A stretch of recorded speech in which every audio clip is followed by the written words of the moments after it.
How would you describe what is happening across the occupied West Bank and in Gaza? I mean, people are using the term ethnic cleansing. Others are pushing back against that, saying this line that we're hearing that if Israel really wanted to commit genocide, if they really wanted to kill Palestinians, as Benjamin Netanyahu said, they could do it in a single afternoon. Well, the two situations are very different. Genocide is not just replicating the Holocaust. It's not killing everybody. That's one form of genocide. But if you read the Genocide Convention, it also includes killing part of a group. And I think that's the way to understand Gaza.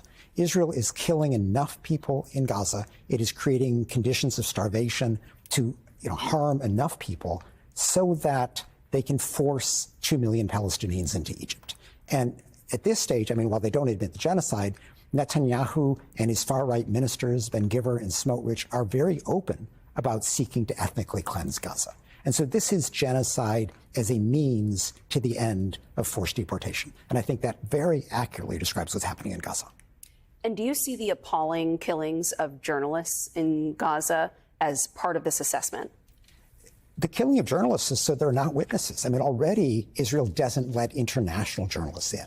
So all that's left are a group of Palestinian journalists who happen to live there. Many were working very bravely for Al Jazeera.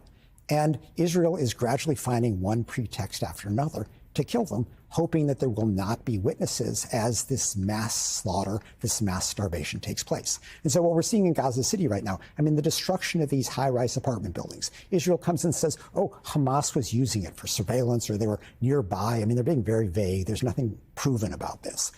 This is an utterly disproportionate attack because, whatever Hamas was doing, if it was doing anything, does not justify destroying the home of hundreds of people.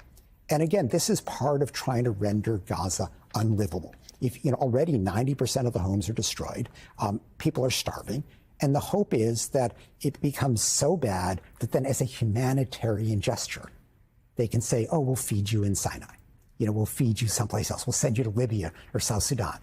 And Trump can proceed with his Gaza Riviera plan. So, I mean, we shouldn't be fooled by this. This is an entirely Israeli government-created catastrophe with the aim of ethnic cleansing. The obvious places for Palestinians to go are saying no. They don't want to be party to another Nakba, another catastrophe like 1948.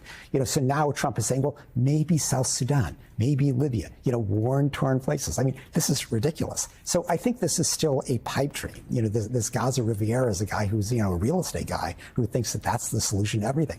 The reality is these are 2 million Palestinians. This is their home.